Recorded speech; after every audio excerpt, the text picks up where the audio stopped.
Salamat po, aming Ama, sa inyong presensya sa aming mga buhay.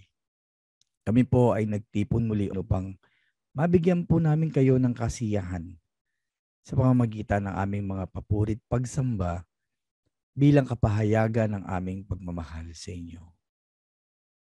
Mga kapatid, sa iglap ng katahimikan, personal po nating ihayag ang ating mga pasasalamat at papuri sa ating Diyos.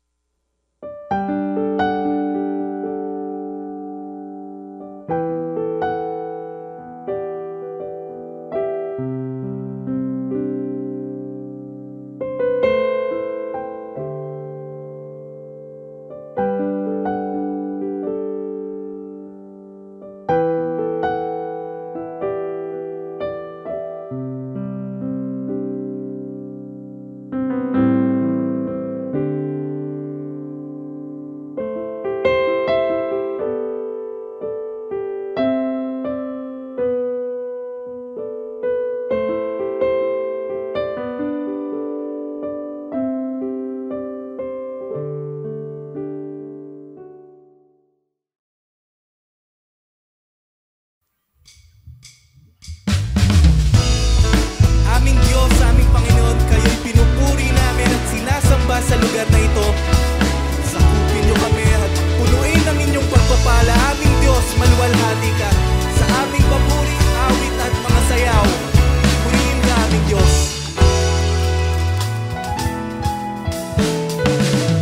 Aming Panginoon, sa pagdiriwang namin sa inyong ngalan, sa itutuon ang papuri namin at paggalang sa aming pag-aaral.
puri sa inyo, nag-aalay ng aming taus-pusong pasasalamat. Aming Diyos, nawa malugod kayo sa aming pagbabalik sa inyo sa abot ng aming mga kaya. We are forever grateful to you, Lord, in this life that you gave to us. Father, in the love and the grace, we thank you. Kaya Panginoon, tanggapin niyo po ang aming awit, ang aming sayaw.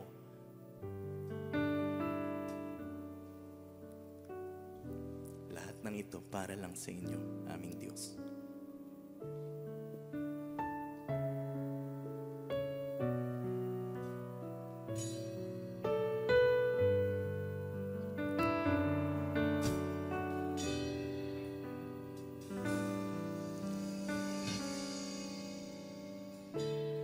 Dalangin ko'y makita ka, mapagmasdan ang inyong mukha. Hawiin niyo ang ulap, nais masilayan, kaluwalhatian.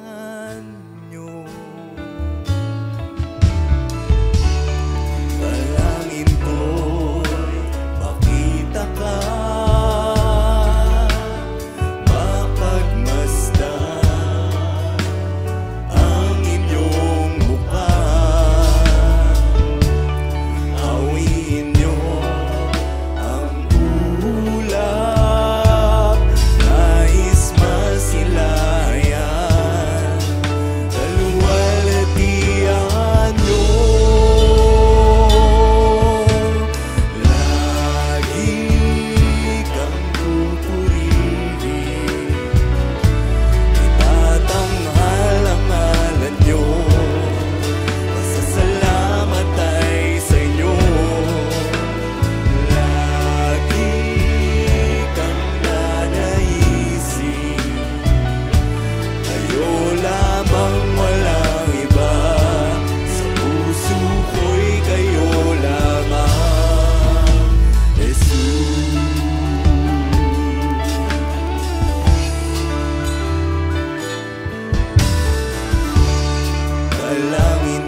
just want to speak the name of Jesus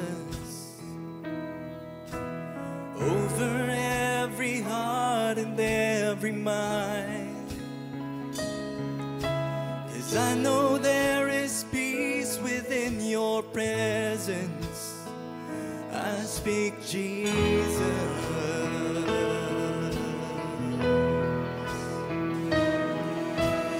I just want to speak the name of Jesus over every heart and every mind, declaring there is hope and there is freedom. I speak Jesus. Your name is power. Your name is healing. Your name is life. Break every stronghold. Shine through the shadows. Burn like a fire.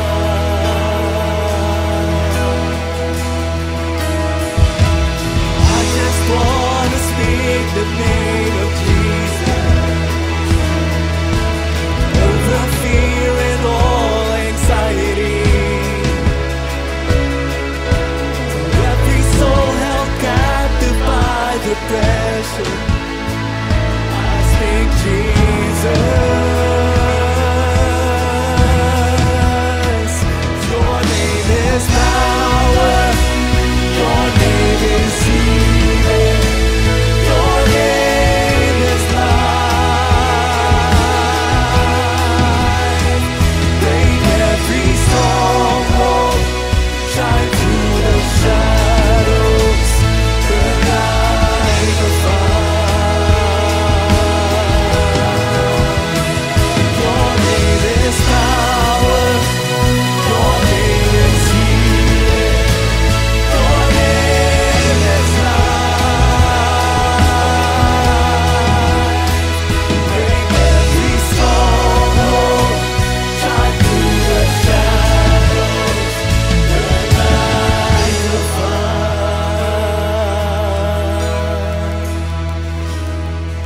Shout Jesus from the mountains, Jesus in the streets, Jesus in the darkness over every enemy.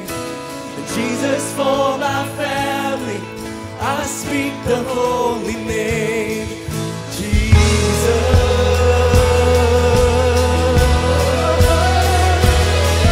Shout Jesus from the mountains, Jesus in the streets, Jesus in the darkness over every enemy. Jesus for my family, I speak the holy name, Jesus. Your name is power. Your name is healing. Your name is life. Break every stronghold. Shine through the shadows. Burn like a fire. Your name is power. Your name is healing. Your name is life. Break every stronghold. Shine through the shadows. Burn like a fire.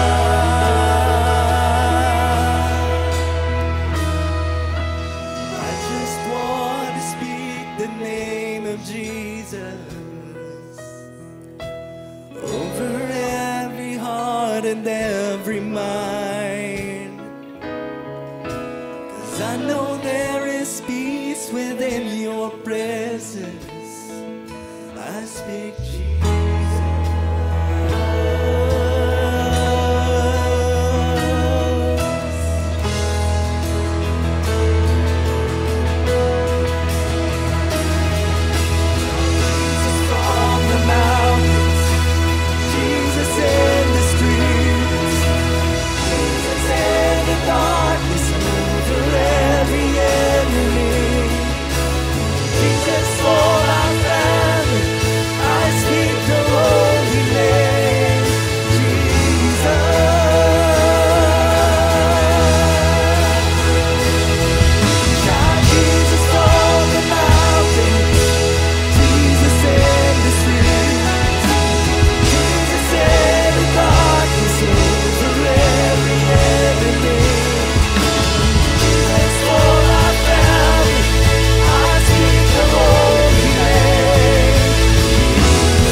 kumausap sa aming mga puso't isipan. Panginoon, malugod naming tinatanggap ang banal na salita, ang inyong banal na spirito sa umagang ito. Kayo lamang ang aming tinataas, pinupuri at pinasasalamatan sa pangalan ng inyong anak na si Jesus.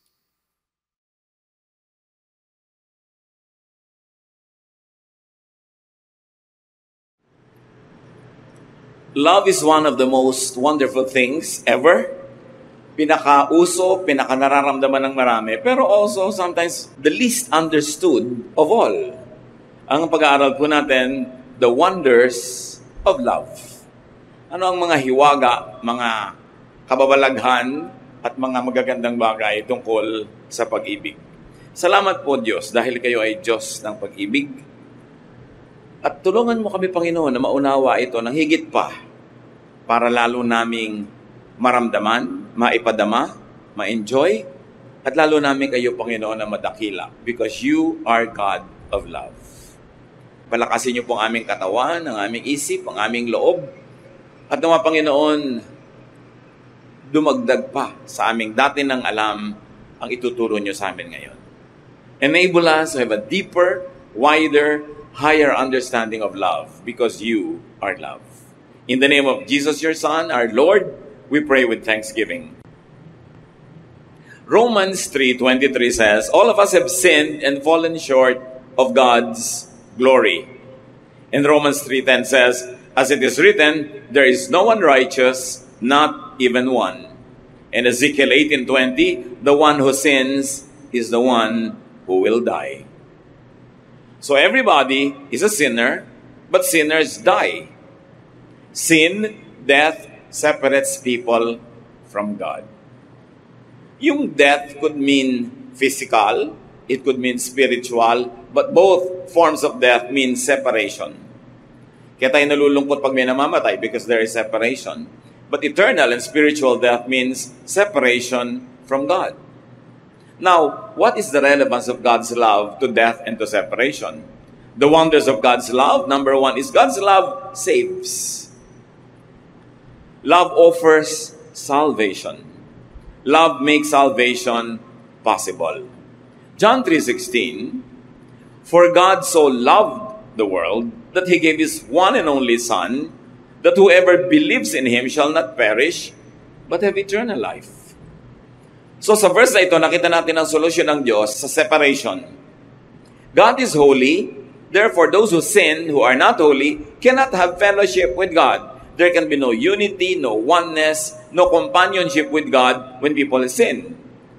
But God loves. And because God loves people to be with Him. But how can sinners be with God who is holy? Because sin separates the holy from the sinner. At ito ang solusyon, that God gave His only Son, that whoever will believe in Him will become holy. Sin will be forgiven. The holiness of Jesus will be given to the believer. Therefore, the believer becomes holy, and therefore there is no more need to die.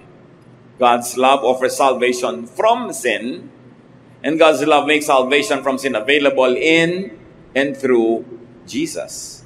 That's why Jesus is Lord of love. Magandang mapag-connect-connecta natin sa ating isip at manawaan ng lubos at malalim ang kahulugan ng lahat ng ito. Na ang tao ay mahal ng Diyos, pero hindi pwedeng makipagniig, makipag-isa ang Diyos sa makasalanan.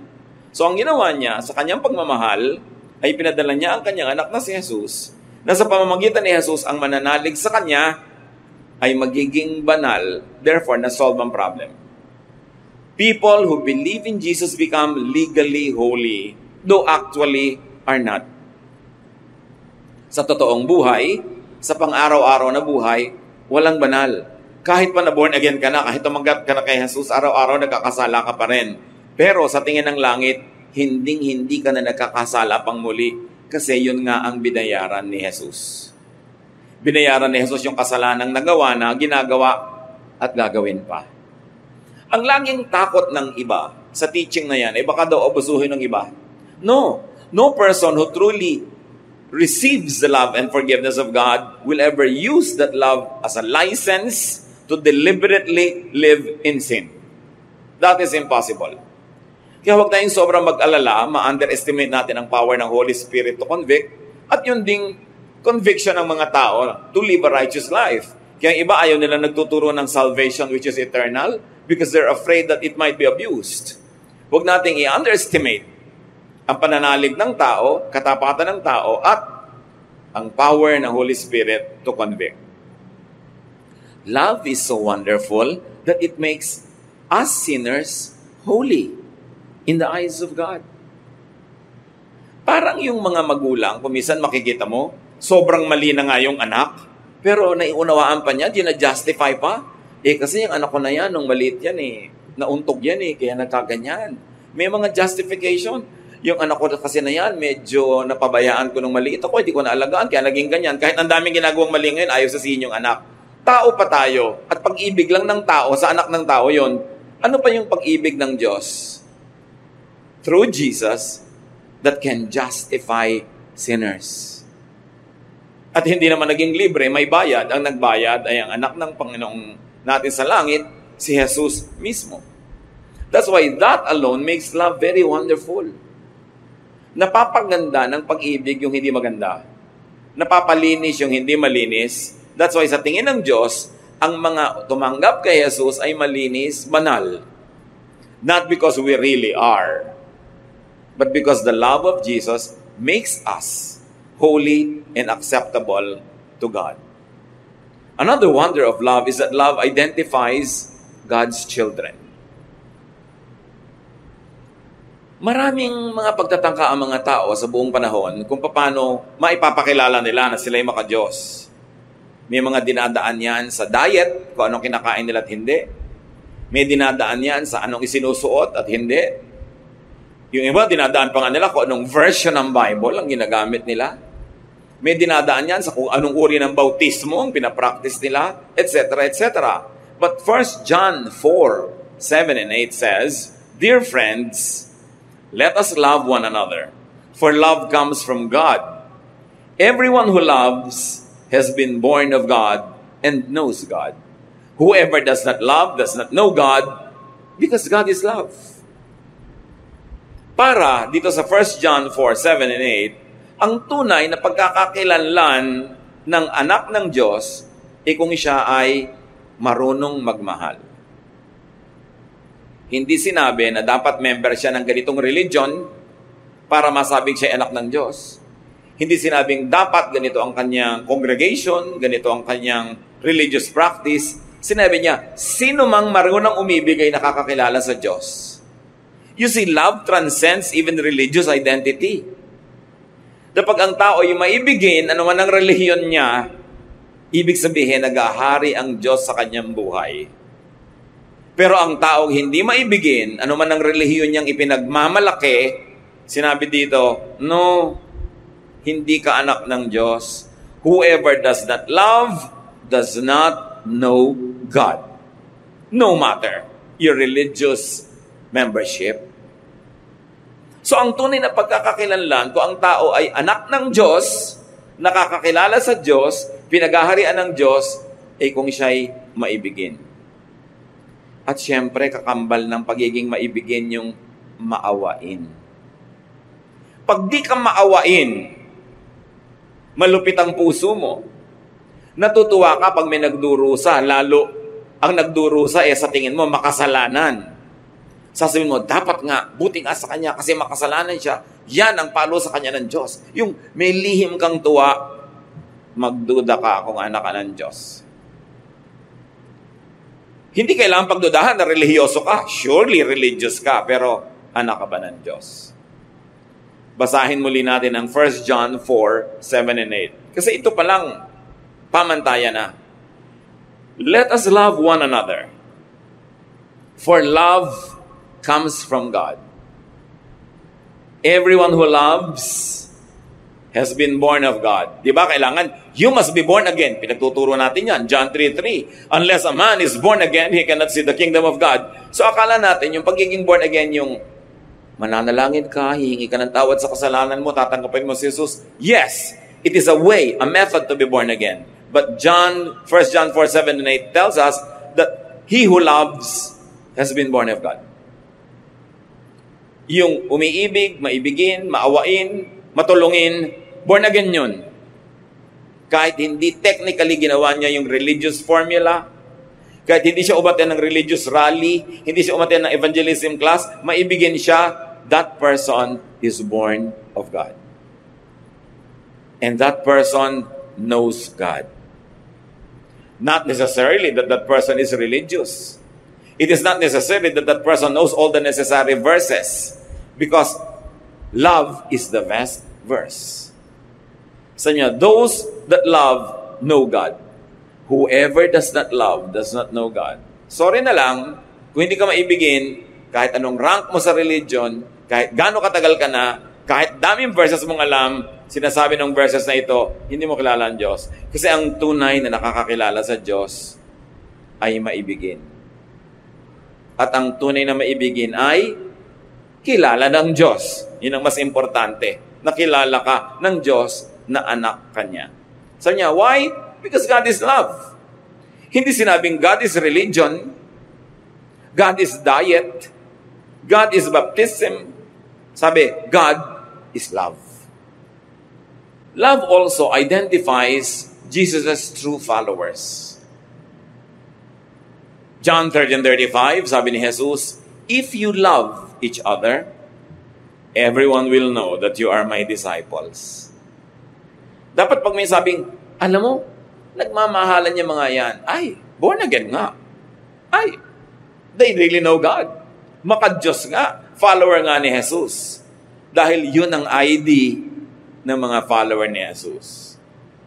Hindi haba ng buhok, hindi haba ng laylayan ng damit. Ang ID ng mga follower ni Jesus, pag-ibig. Not religious membership, not looks, not even activities. In other words, love confirms salvation. Merong mga nagtatanong, paano ko ba mapapatunayan na na-born again na nga ako? Na na-save na nga ako? Maibigin ka na ba? Yung bang dating hindi mo maibig ay natututunan mo na unti-unti, kahit unti-unti, pero dapat may asenso na namamahal. Ang pagmamahal ay hindi laging emotion. When you are committed to somebody's well-being, hindi kailangan maging emotionally involved ka sa kanya. Ibig sabihin, mahal mo siya. Dahil gusto mo yung makakabuti para sa kanya. Love shows the extent of salvation. Love shows how much one is forgiven. Love shows how much one experiences the love of God. Mas nakadama ng pag-ibig ng Diyos, mas nakakapagpadama ng pag-ibig sa kapwa. Lack of love does not mean incomplete salvation. Kasi kung minsan may mga, sabi nila, saved ako, tumanggap na ako kay Jesus, pero kulang na kulang pa rin sa pag-ibig, it could only mean the extent of incompleteness of experiencing God's love. Therefore, it's also the extent of incompleteness to love others. Hindi pa lang niya lubos na hinahayaan ng Espiritu ng Diyos na maghari sa kanyang buhay para siya maging maibigin. Minsan, may mga bagong-bagong nakakakilala sa Panginoon in honeymoon period with the Lord. Very loving, very nice, very good. Pero later on, tumitigas uli ang puso. Nagiging makasarili na naman. That's why we have to renew our commitment to God day by day. Hindi pwedeng week by week, month by month, year by year. Kailangan kada araw. Sinasariwa mo kung sino ka, ano ang relasyon mo sa Diyos. Parang naghahari sa ating buhay ay pag-ibig. Pagmamahal. Kasi ang tao nagmamahal, merong ibang ligaya, merong ibang sigla, merong ibang lakas. At itong pagmamahal natin sa Diyos, na pinakamabuting maipakita sa pamamagitan ng pagmamahal sa kapwa-tao, ito talaga ang nagbibigay sa atin ng iba yung lakas na espiritual. Kaya nga kung minsan, yung mas malinaw na galing sa makasalanang buhay, yung mas malalim ang pinaghugutan na dilim, yun ang nagiging mas maibigin sa Diyos at sa kapwa pag nakakilala na sa Panginoon. Kasi yung mga hindi masyadong obvious na nagkasala, may natitira pang self-righteousness sa kanila eh. Sasabihin na, hindi naman malaki ang naging kasalanan ko. Hindi naman ako talagang katulad ng iba dyan, na ang laki-laki ng kasalanan. Ang nagiging bunga tuloy, may natitirang yabang sa katawan at hindi lubos na nagiging maibigin. Kasi iniisip, wala naman ako masyadong utang sa Diyos o utang sa humanity. Kaya yung babaeng sobrang obvious na makasalanan nung nakarahap naman ng pagpapatawad ng Diyos, lalong naging obvious ang pagmamahal niya kay Jesus, undoubtedly sa kanyang kapwa. Kaya ang sabi ni Jesus sa Luke 7:47, "So I tell you that all her sins are forgiven. And that is why she has shown great love. But anyone who has been forgiven for only a little will show only a little love." Itong babae kasing ito, binasag niya ang napakamahal niyang pabango. Meron kasi mga alabaster jars nung araw na para matanggal mo yung laman na pabango sa loob, kailangan mong basagin. Wala namang roskas. Wala namang tapon na pangsara. So pag bubuksan mo na siya, ubusin mo na dahil binuksan mo na yung lalagyan. At ito ang binasag niya para ibuhos sa Panginoon yung pabango. Ang mahal-mahal, ang bango-bangong halimuyak. At nagtataka yung mga tao, sabi nila, kung talagang propeta tong Jesus na to, dapat alam niyang masamang babae itong humihipo sa kanya, iiyak-iyak dito, nagmiminisa sa kanya. At sabi ni Lord, bakit niyo tinitingnan? Kaya ganyan siyang magmahal sa akin. Sobra siyang makasalanan. Ang laki ng patawad na tinanggap niya, kaya ganun din siya kalaki na magmahal. Eh kayo, inaakala nyo, hindi naman kayo masyadong makasalanan. Kaya heto, dumating ako dito, hindi nyo ako binigyan ng tubig panghugas ng paa ko. Hindi nyo na ako binigyan kahit mumurahing pabango to anoint me. Hindi nyo ako pinapansin dito. Dahil iniisip nyo, hindi nyo naman obligasyon yon kasi hindi naman kayo makasalanan. At yun kung minsan ang disadvantage, so ang mga kasalanan ay tago, lihim, o hindi obvious na kasalanan, pero kasalanan pa rin. Ang pakiramdam nila sa sarili nila, they are better than others. And because they feel that way, they act in a superior way. They do not serve very well. So they don't appreciate God's love as much as those who know that they have been forgiven in a big way. Kaya sabi niya, kung talagang ramdam mo na napatawad ka sa malaking paraan, malaki ka rin umibig. Malaki din ang pag-ibig mo. At nagbabasag ka ng mamahaling pabango para i-offer, hindi yung kung ano na lang, pwede na. Pagka kasi iniisip ng tao, hindi siya masyadong makasalanan, ang pakiramdam niya, hindi rin niya masyadong kailangan ng pagpapatawad, at hindi rin niya kailangan masyadong mag-make up at magbayad-bayad sa kanyang mga kasalanan. The amount of forgiveness is not determined by God's capacity or willingness to forgive, because God loves to forgive completely. Kung ang natatanggap nating pagpapatawad ay hindi nalilimitahan ng kakayahan ng Diyos dahil kayang-kaya naman niya at gusto pa niya na magpatawad ng ganap, bakit merong hindi masyadong ganap ang natatanggap na kapatawaran o yung assurance ng kapatawaran o yung pag-ibig na kasama sa pagpapatawad ng Diyos? Kasi nalilimitahan ngayon ng kanyang pananalig sa sarili. The love we receive from God is not limited by God's capacity to give. It is limited by our capacity to receive. Konti ang natatanggap mo kasi maliit lang ang lalagyan na nakasahod. Pero kung malaki ang ilalagay mo doon na lalagyan, kayang-kaya pa rin punuin ng Diyos yun kasi kaya niyang punuin ang lahat.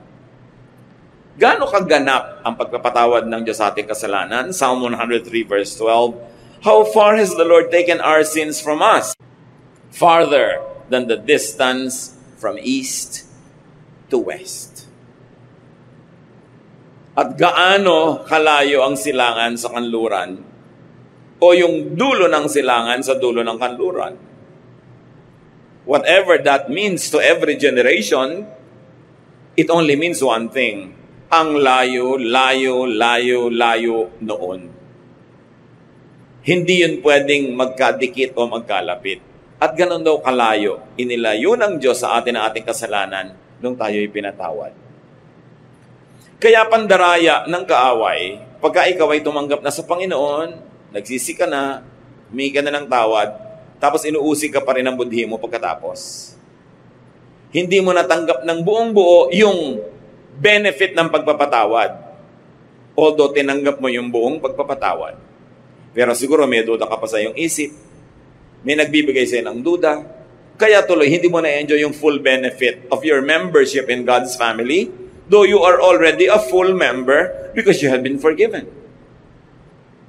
Kaya ang unang pandaraya ng kaaway sa atin ay tigasan ng ating puso, takpan ng ating mata at tenga, ilayo tayong makarinig ng mensahe ng kaligtasan sa pamamagitan ni Jesus. At kung hindi napigil ng kaaway na mangyari yon, ang susunod niyang gagawin ay babawasan niya, pipigilan niya na lubos nating maunawaan anong ibig sabihin ng mapatawad. Babawasan niya ang ating peace of mind, dadagdagan niya ating guilt feelings, bibigyan tayo ng mga duda tungkol sa ating salvation. Kasi kung hindi niya maaagaw yung salvation sa atin, aagawin niya yung joy of salvation. Why? Because the devil comes only to steal, kill, and destroy. Ang magagandang bagay na gusto ibigay sa atin ng Panginoon ay pipilitin ng diablong papangitin, sirain, or at least bawasan. Habang maibigin ka, ngayon, ang nagiging psychological effect nun sa'yo, mas nararamdaman mo na anak ka ng Diyos. Pero pagka ang pinairal mo ay yung hindi mo maibigin na side, doon ka papasukin ng kaaway para bigyan ka ng duda kung saved ka nga o kung blessed ka nga. Doon ka papasukan ng mga duda, doon ka papasukan ng mga fears, mga insecurities. Kaya sabi sa Bible, do not give the devil a foothold. Huwag mong bigyan ng matutungtungan kahit kapraso dahil tutungtong siya doon at kakapit. At pag hindi ka maibigin, alam niyo sa puso ng tao, merong maibigin na side at merong hindi maibigin na side. Pag ang sinunod mo yung hindi mo maibigin na side, doon ka nagpapapasok kay Satan ng mga influences niya. Kaya yung mga hindi maibigin, mas maraming multo sa buhay yan eh. Mas maraming fears. Mas maraming selfishness. Kahit naman sila gaano ka-selfish, hindi pa rin sila masatisfy sa selfishness nila, palala lang ng palala. That's why do not give the devil a foothold. And one of the best ways to not give the devil a foothold is to exercise love instead of hate. To be loving instead of unloving. Kasi pwede mong pagpilian, kapatid, at any day, any moment, kung alin sa yung dalawang mukha ang hiharap mo sa tao, yung maibigin o yung hindi. But when you show them your loving face, and when you extend to them your loving arm instead of your punishing arm and hands, when you give them your love instead of your hatred, when you give them your understanding and forgiveness instead of judgment, inuubusan mo ng space si Satan sa iyong puso. Nilalakihan mo yung space for Jesus. At ang resulta nun, mararamdaman mo sa iyong personal life. Mas payapa, mas tahimik, mas nagtitiwala, mas masaya. The amount of forgiveness that we receive is determined by how much people confess and surrender to God. So, ang pinagtatapat mo, ang hinihingi mo ng tawad ay ito lang, yun lang ang mararamdaman mo na napapatawad. Kaya, dapat kompleto eh. Magsusuko ka sa Diyos, buo. A one-half Christian is a one whole lie. It is a one whole nonsense. Kailangan buo. Kaya ang gusto ng Lord, laging buo. Sabi niya, huwag niyong asahan na kung nagdadalawang loob kayo, hati ang loob niyo. Para kayong isang dumilang na sinisiklot-siklot ng alon, kung saan kayo hipa ng hangin, doon kayo pupunta. Kung nagdadalawang loob kayo at hati kayo, huwag niyong asahan na mapagpapala kayo ng Diyos. Ang gusto niya, buo. Buuin. At sapagkat hindi tayo perfect, siguro hindi mo laging 100% maibibigay, pero kung 99, 95, 97, bibilangin na yun as buo. Kesa 2, 3, 30, 24. Sobrang daming kulang nun. Kaya magmamahal na lang tayo, sige na, magmahal ka na. Maglilingkod ka, yung best mo. You're going to give your best. Give your alabaster jar of perfume. Hindi yung kung ano-ano lang. Kasi dapat buo. At yung buo lang ang paglapit sa Diyos ang makakatanggap din ng buong pagpapala. Hindi kapra-kapraso, hindi punit-punit, hindi pilas-pilas, hindi kakaunti. Another wonder of love is that love erases sin. Nabubura ang kasalanan. 1 Peter 4:8. Above all, love each other deeply because love covers over a multitude of sins. The contemporary English version says, love wipes away many sins. But the wonder of this verse is in its Greek original, not in its English translations. Kasi yung Greek rendering of 1 Peter 4:8, parehong pwedeng basahin mo na pag may pag-ibig, nabubura ang mga kasalanan ng nagpatawad at kasalanan ng pinatawad. Pwede mong basahin both ways. Kaya sa English, hindi mo, ang tanong mo kung ikaw ay masuriin mag-aral, okay, love covers over a multitude of sins. Whose sins are covered? Sin ba nung pinatawad at minahal o sin nung nagmahal at nagpatawad? But the Greek rendition could be read both ways. Therefore, that was the intention of the Spirit when the verses were written in Greek. That when you love, your love erases the sin of the object of your love, but it also erases yours. Parehong nakikinabang yung pinapatawad at nagpapatawad, yung umiibig at iniibig. Kaya inuutos sa atin, forgive one another. Because if you do not forgive others, God also won't forgive you. Because if your love or lack of it will not erase other people's sins, there's also no love that will erase your own sin. Kaya napakalaking benepisyo na magmahal. Huwag kang magkwenta. Huwag mo sabihing, nalugi ako sa pagmamahal sa'yo. Nalugi ako sa pagpapatawad sa'yo. Nalugi ako sa paggawa sa'yo ng mabuti. No, dahil sa iyong pag-ibig, siya at ikaw na umibig ay parehong nakikinabang. Pero siyempre, kung tayo naman yung tumatanggap ng pag-ibig ng kapwa, lalo pagpapatawad ng kapwa, mainam na kahit siya may premyo na sa Diyos, meron pa rin siyang premyo galing sa atin na napatawad at tumanggap ng kanyang pag-ibig. Huwag natin sasabihin, dahil minahal mo ako, tinulungan mo ako, Diyos na ang bahala sa'yo. Dapat, gagawa tayo ng paraan na tayo man magsukli. Pero kung ikaw yung nagbigay, tas hindi ka nasukli anong tao, ibukas mo ang mata mo sa ibinigay sa'yo ng Diyos. Dahil pati ang iyong mga kasalanan ay nabubura pag nagpapatawad ka at bumubura ng kasalanan ng iba. God's love in and through Jesus covers over and wipes away people's sins. Love for one another covers over and wipes away other people's sins and one's own sins. Ano ang napakalinaw na moral lesson niyan agad, mga kapatid? If you can't be sinless, love all the more. Kung hindi ka makapamuhay ng walang kasalanan, nagkakaroon ka pa rin ng mga kasalanan, anong ipambubura mo doon? Pag-ibig sa kapwa. Pagmamahal. Kaya mas marami kang hindi malampasan pang kasalanan, hindi mapagtagumpayan, mas sikapin mo maging maibigin, patawad sa kapwa. Kasi sa pagbubura mo ng kasalanan nila, dahil minamahal mo sila, pati ang sayo nabubura. Baligtarin niyo, mga kapatid. Kung di kayo marunong magpatawad, ano nangyayari sa mga kasalanan nyo? Di rin napapatawad. Pag hindi kayo marunong magbura ng utang ng iba, ang utang nyo rin hindi nabubura.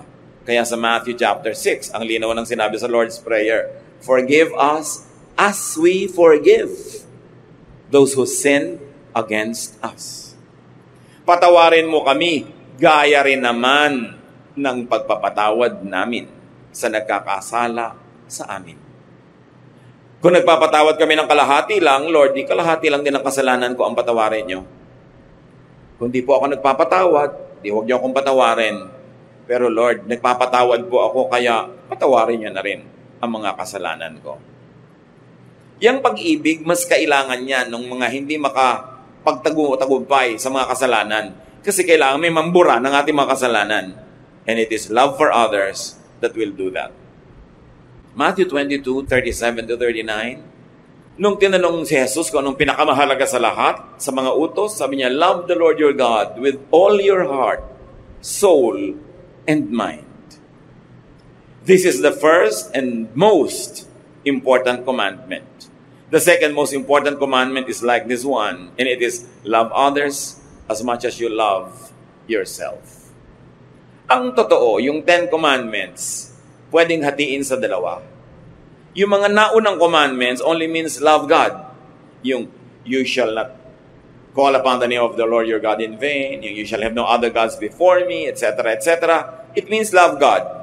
At yung mga do not steal, do not commit adultery, do not covet, do not kill, lahat yon, love others.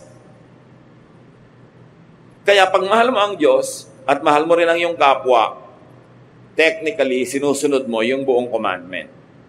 So huwag kang mapako sa mga detalye ng mga commandments at mga religious laws. Ang mahalaga ito, maibigin ka. At pag maibigin ka, mapansin mo man o hindi, natutupad mo, nasusunod mo ang kautusan. Kasi ang kautusan, nakakalito sa mga detalye. Pero ang ibig sabihin lang, maging maibigin ka. Tulad ng, bakit ang mga babae sa Corinth ay inuutosang magbelo? Kasi ang lalalim ng mga damit nila, yung mga dibdib, yung mga likod, nakakaakit sa mga lalaki sa worship, na nakatingin na sa batok nila, tinititigan na yung mga buhok nilang umaakit sa batok nila patungo sa likod ng tenga nila, nawala na sa pag-worship ang mata ng lalaki. Kaya maibigin ka, magbelo ka para di ka titigan at nang walang tukso. So, maibigin. Pag sinabing huwag kang kumain ito dahil may na-offend, kasi na-offend sila, huwag na lang sila ma-offend. O sige, hindi ko na lang kakainin, maibigin ka nun. Yung sinabing, you shall not covet what is not yours, pag-ibig sa kapwa, kanya yun bakit mo pag-iinteresan? You shall not steal. You shall not commit adultery. Because when you commit adultery, una, hindi mo minamahal ang asawa mo. Pangalawa, hindi mo minamahal yung kapartner mo in crime kasi nagkakasala rin siya. At kung siya may asawa rin, hindi mo minamahal yung asawa niya, inaagawan mo. Kung may mga anak siya, inaagawan mo ng tatay itong mga anak na ito, napunta na sa yung tatay nila. At kung may mga anak ka na malalayo ang loob o ma-offend o mapapabayaan dahil sa iyong pangangalo niya, hindi mo rin minamahal ang mga anak mo. So lahat ng mga utos actually tungkol sa pag-ibig. Ang problema, yung mga iba sobrang naging legalista at relihiyoso. Masunod lang yung mga detalye ng utos kahit hindi na sila maging maibigin. Nabaligtad. Pagka sinabing batuhin niyo ang mga babaeng nangangalo niya hanggang mamatay, anong pag-ibig doon? Because it is meant to be a deterrent. Para matakot ang mga tao, mga lunya. Huwag silang mang-agaw ng asawa ng may asawa. Maging tapat sila sa kanilang mga asawa. Pero hindi rin naman nag-work. Wala ring takot yung mga tao. Nababato lang, namamatay lang. Nagkakasala lang tuloy yung mga bumabato dahil nagiging malupit sila. Pero tuloy pa rin naman ang pangangalo niya. Kaya ang sinabi ni Lord, okay, anong pinakamahalagang commandment? Huwag nyo nang isipin yung mga detalye kasi nalilito kayo Sometimes sa pagsunod nyo sa detail, doon kayo nagiging unloving. Kaya ibinalik ni Lord, ito ang commandment. Love the Lord your God with all your heart and with all your soul and love your neighbor as yourself. Huwag kayong magpalito sa interpretation yan. Pag hindi loving, hindi na yan ang law of God. Pag sa pagsunod sa religious regulation, hindi na kayo nagiging loving, nabe-break nyo na yung spirit of the law. Ang sinusunod nyo na lang, the letter of the law. Kaya sabi niya, para walang lituhan, ang lagi mo na lang itanong, is it loving? Pastor, pwede po ba akong umattend ng lamay ng lola ko? Kasi may padasal po sila. Hindi ba? Iba naman yung religion natin. Hindi tayo nagdadasal para sa patay. Loving ba na hindi ka umattend? Apo ka? Hahanapin ka ng mga magulang mo, ng mga tiya mo, ng mga pinsan mo. Loving ba na hindi ka umattend? Hindi po. Di umattend ka. Alam ka namang natanggal yung salvation mo dahil umattend ka niyan. Yung pong pinsan ko, na lumaki kami, kababata ko pa nung araw, tapos ganyan ikakasal. Kaya lang po, iba yung religion nila, kinukuha kong abay. Aabay po ba ako? Iba na ang aking church ngayon. Loving ba na huwag kang sumipot sa kasal ng pinsan mo? Hindi po. Kasi magdaramdam siya. Kasi gusto niya, nandun ako. Di umattend ka. Natanggal ba yung kaligtasan mo sa pagiging loving mo? Umaten ka doon? Yung iba kasi, sa pagiging technical ng religiosity nila, sa pagsunod nila sa mga letra ng mga bawal at hindi bawal, ang nagiging ending, hindi sila loving. Kaya, nilinaw ni Jesus, the most important commandment is to love. And if in the process of loving, you break the letter of the traditions and the laws, then do so, but be loving. Because it is the highest command of all. It is the most important command of all. The best, the highest, and the purest religion is love. Now, no matter how religious you are, how high your religious position or office is, if you are not loving, baliwala ang lahat. At si Pablo mismo, sabi niya sa 1 Corinthians 13:13, "For now there are faith, hope, and love. But of these three, the greatest is love." Greater than faith? Can you imagine that? Greater than hope? And Paul says, the greatest is love. Unahin nyo ang umibig. Huwag niyong unahing maging relihiyoso. Kung ang pagiging relihiyoso, ang ending, di kayo maibigin. So learn and practice to love more. Mga kapatid, kahit gaano kahaba ng eternal life nyo, isa lang ang buhay nyo dito sa mundo. Isa lang. Minsan lang. Huwag niyong palampasin na hindi kayo nagmahal at hindi kayo minahal dahil hindi kayo kamahal-mahal. Tulungan nyo naman ang mga tao na mamahal kayo. Huwag niyong gawin ang sarili nyo na hateful. Gawin nyo ang sarili nyong attractive to the power of love. Pag-practice na magmahal. Kung pipili kayo at makakapili kayo ng magmahal at hindi magmahal, piliin nyo magmahal because God is love. Maraming pwedeng approaches. Use the loving approach. And also open up to being loved. Payagan nyo ang mga taong mahalin kayo. Kung minsan sa sobrang dala sa buhay, ayaw nang maniwala sa pag-ibig. Ayaw magmukhang nauuto, nabobola. So ayaw na lang tumanggap ng kahit anong uri ng affection. But remember, allow people to love you. May magiging fake siguro. Huwag nyo na lang masyadong payagan kung di kayo sure. Pero hayaan nyo mag-express sa mga tao ng pag-ibig sa inyo, ng pagmamahal. Alam nyo, may mga tao alukin mo, gusto mong kumain, hindi, ayoko. Yung ayaw agad, refuse agad, usually, pride lang yun eh. Ayaw magmukhang interesado, o ayaw magmukhang patay gutom, o kaya, basta ayaw magkaroon ng utang na loob. Ayaw magmukhang may need for others, kaya laging nagre-refuse. At yun ang sinasabi ko, open up yourself to love. Masusuri nyo naman kung ang nag-aalok sa inyo ay mahal palang sumingil later. Pwede nyong iwasan yon. Pero masusuri nyo rin yung talagang affection. Marami mga tatay, hindi nila ino-open yung sarili nila sa love and expressions of love ng kanilang sariling asawa o ng mga anak. Laging kala mo mga monumentong bato. Yung ayaw umiyak, ayaw mag-express ng love. Buti nga ngayon may mga tatay nang nagsasabi ng I love you sa anak. One generation ago, mamatay na lang at magkamatayan. Fathers will never say that. Marami pa nga ngayon na husband hindi masabi sa wife, I love you eh. Yung ang asawa naman, parang halamang tuyot na tuyot, gusto-gustong madilig ng I love you. Love mo ba ako, daddy? Daddy, love mo ba ako? Eh, di ba pinakasalan nga kita? Ay, thank you very much. Salamat naman. Tatanawin kong utang na loob na pinakasalan mo ko, pero gano'n ba kahirap sabihin sa akin, I love you. So, open up yourself to loving, to being loved, and to being more loving to others. Kasi lahat nakikinabang. Make sure lang na hindi naman fake.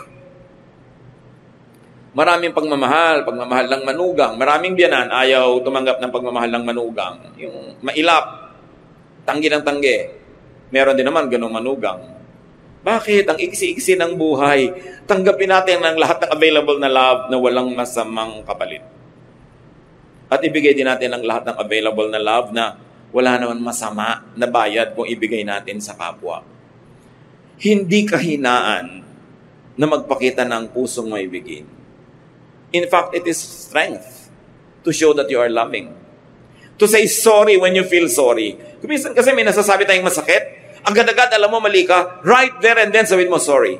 I'm really sorry. With every second, every minute, every hour na hindi mo sinasabi yung sorry, mas humihirap sabihin. Lalo kung isang linggo na ang lumipas, isang buwan, nagkakatigasan na. Samantalang, sorry said in the most correct time will actually not permit more damage. Yung agad pag sorry ka, kahit alam mong sorry ka, ba't di mo masabi? Bakit mahirap gumawa ng mabuti? Ba't ang dali-daling gumawa ng masama, manakit ng kapwa? Bakit? Doon natin makikita how much of God's love is at work in our hearts. Sundin ninyo ang sinasabi ng budhi. Kung ang sinasabi nito ay magpakumbaba, humingi ng tawad, tanggapin ang pagkakamali. Hindi yan weakness. Yan ay strength. Because only very strong people can say sorry. Weak people will pretend to be hard-hearted o kaya will make up another way but will never say sorry. But it really takes great courage and it takes great character to be able to do that. Open up to being loved and let people love each other. Huwag kayong mainis, mainggit pag may nagmamahalan. Mabuti nga, there are 2 less lonely people in the world. Tapos mga kontrabida ka pa pag may nagmamahalan. Alam nyo ba na may mga biyenan na nabubuisit pag yung anak nila at yung manugang ay lovey-dovey? Bakit?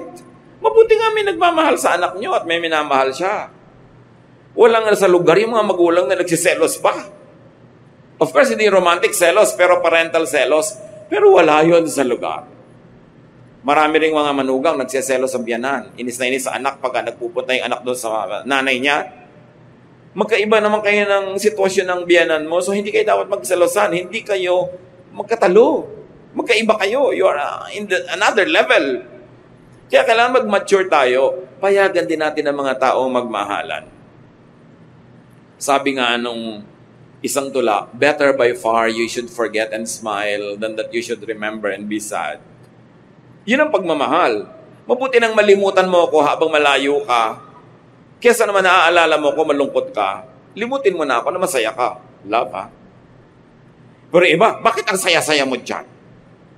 Nakita ko sa Facebook, ang laki-laki ng tawa mo. Anong gusto mo? Malungkot ako, ikaliligaya mong malungkot ako dahil wala ako sa feeling mo. What kind of love is that? Allow people to be happy. And allow yourself to be happy. Pero siyempre may hangganan yung asawa mo at hindi mo asawa, magkaiba yun. Dapat hindi ka doon kumukuha ng ligaya sa hindi mo asawa. At huwag mo nang piliting paligayahin yung hindi mo naman asawa. Ang dami namang mapapaligaya, mga ulila dyan. Diba? Mga ibang mga kawawa. Pero ilagay sa lugar, mga kapatid. How much do you love your spouse? Ipagpalagay na 80 o 85%. Ganon din mo ba ina-express or less? Dapat pareho lang. Dapat nga mas mataas pa doon yung rating. Love. Be loved. At tulad ng sinabi ko mga kapatid kanina, help others love you. Bawasin yung mga pangit na ugali. Gawin natin mas masaya tayong kasama, mas mabuting kasama, para madali tayong ibigin. Kasi pag hindi tayo naiibig ng iba, pati sila nagsasuffer, pati sila nalulugi. So, be lovable and love because God is love. Ama namin sa langit. Dapat alam na namin ang mga bagay na ito, pero masarap na, ginugunita, inaalala, sinusuri ang mga sarili namin. Loving ba kami? Yung mga tao na right nila na tumanggap ng pag-ibig sa amin, tumatanggap pa sila, O Diyos. At yung mga taong duty nila na mahalin kami, pinapanindigan ba nila yung duty na yon? Nagkakagulo-gulo ang mundo dahil kung saan-saan kaming mali tumatayo. Turuan mo kami, Lord, na maging maibigin. Mahalin sa tamang paraan, ang mga tamang taong dapat mahalin sa paraan na yon. At huwag kami magmahal sa maling paraan. Huwag kami padala sa mga romantic love na nakakasira ng pamilya ng may pamilya, na nangaagaw ng asawa ng may asawa. Turuan mo kami, Lord, to love with godly love. Yung pag-ibig na galing sa inyo, malinis, mabuti, mabait. At ganoon din naman, to Turuan mo kami maging appreciative of other people's love and their expression of it. Huwag kami ma-conscious. Huwag kaming maging uncomfortable when people love us. Teach us, Father. Pagbulay-bulayan natin, sumandali ang kahulugan nito sa ating buhay. Minsan lang tayong mabuhay sa mundo. Kailangan natin ng pagmamahal at kailangan din natin magbigay nito. Lord, ngayon sa ilang saglit ng aming pananahimik, ipaalala niyo sa amin kung may pagkukulang kami sa mga taong dapat namin mahalin. Ipaalala niyo rin kung may pagkukulang kami in a way na hindi namin tinutulungan yung iba na maging kaibig-ibig kami. At ipaalala niyo rin, Panginoon, kung tumatanggi kami sa pag-ibig na dapat naman naming tanggapin. Let love rule our lives, and let our life and our faith be defined by love. Spend some time with our loving God and hear His voice.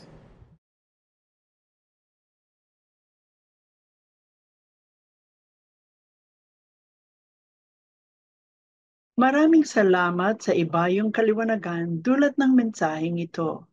Malinaw na tanging pag-ibig sa Diyos at sa kapwa ang nagbubunga ng tunay at sapat na kaligtasan.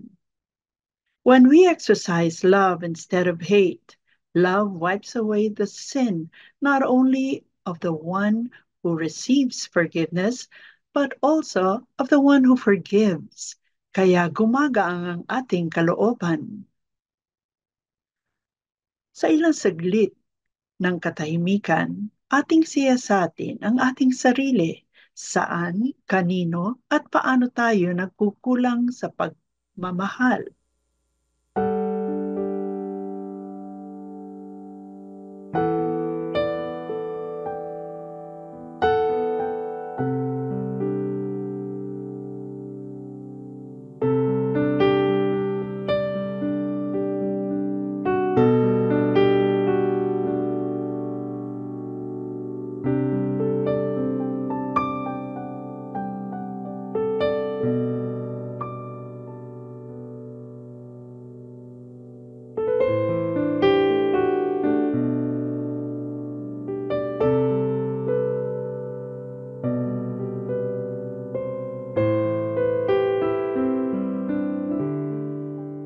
Panginoon, kayo ang nakababatid ng lahat ng aming saloobin.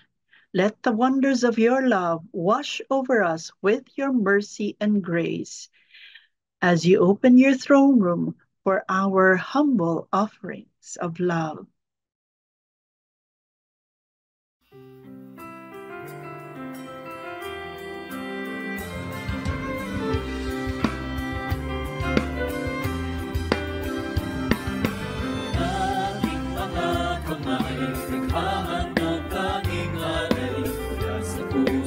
Ko'y tigil sa salamat na hatid upang salita niyo ay palaganapin ang kalawang ng makalangit na gawain.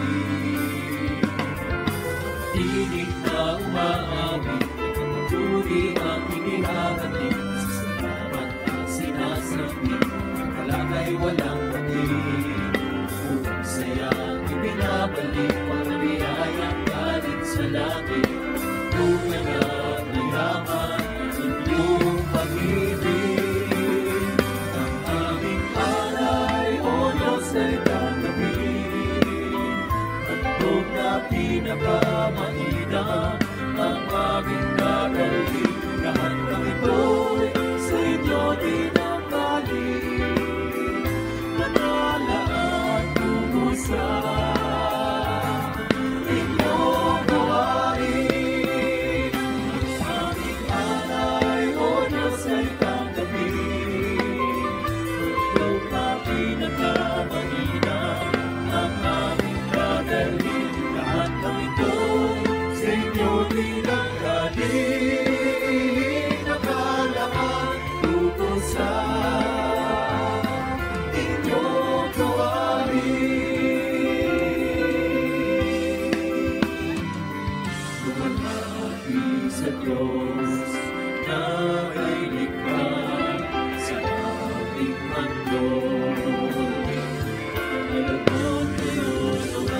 Siya nawa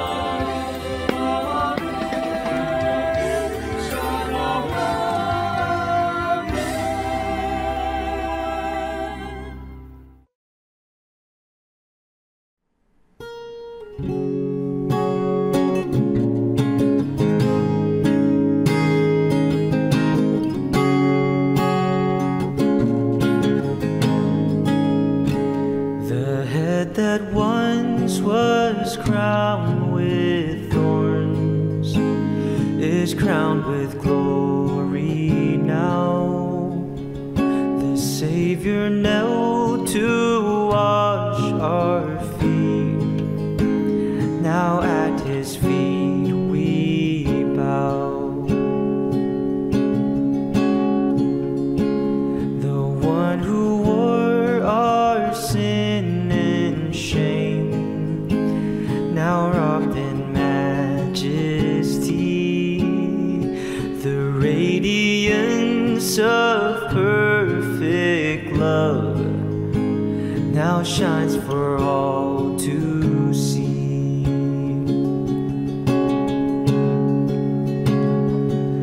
Your name is victory. All praise will rise to Christ our King. Your name is victory. All praise will rise to Christ our King.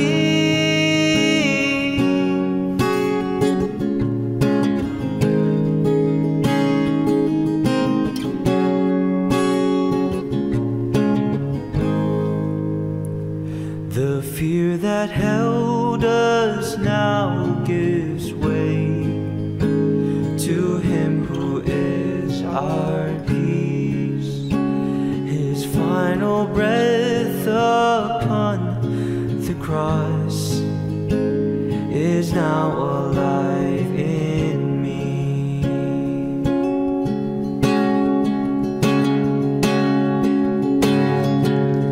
Your name is victory. All praise will rise to Christ our King. Your name is victory. All praise will rise to Christ our King.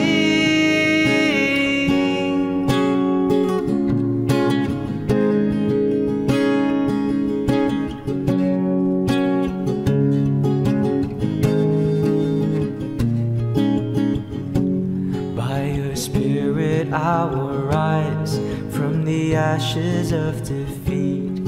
The resurrecting King is resurrecting me. By your Spirit I will rise from the ashes of defeat.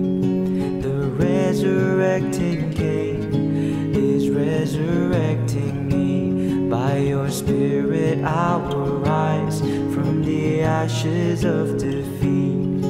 The resurrecting King is resurrecting me. In your name I come alive to declare your victory. The resurrecting King is resurrecting me. By your Spirit I will rise from the ashes of defeat. The resurrecting King is resurrecting me. In your name I come alive to declare your victory. The resurrecting King is resurrecting me. By your Spirit I will rise from the ashes of defeat. The resurrecting King is resurrecting me. In your name I come alive to declare your victory. The resurrecting King is resurrecting me.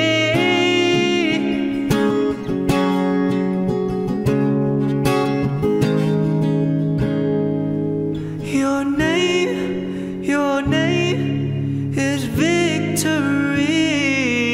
All praise will rise to Christ our King. Your name is victory. All praise will rise to Christ our King.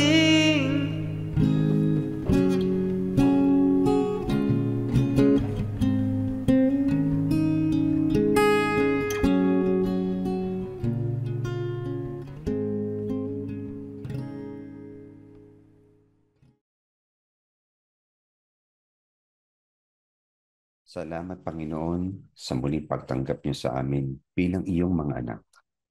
Muli po kami nagagalak sa bagong pag-asa, bagong buhay dulot ng inyong karunungan at di mapantayang pagmamahal sa amin. Muli po ang aming hiling ng inyong pakikinig sa aming mga personal na intensyon na sa sandaling katahimikan ay nais naming idulog sa inyo.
We once again pray for your Spirit to remain in us, that we may be blessed and protected. Provide us with the wisdom and courage to make you the center of our lives, to be guided with your wisdom, and continue to be the channel of love, healing, and peace. Surround us with blessings after blessings every day, so that the works of your hands in our lives will be our testimonies of your loving goodness for those around us. All this we ask in the mighty name of Jesus.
Day by day we grow more forgiving.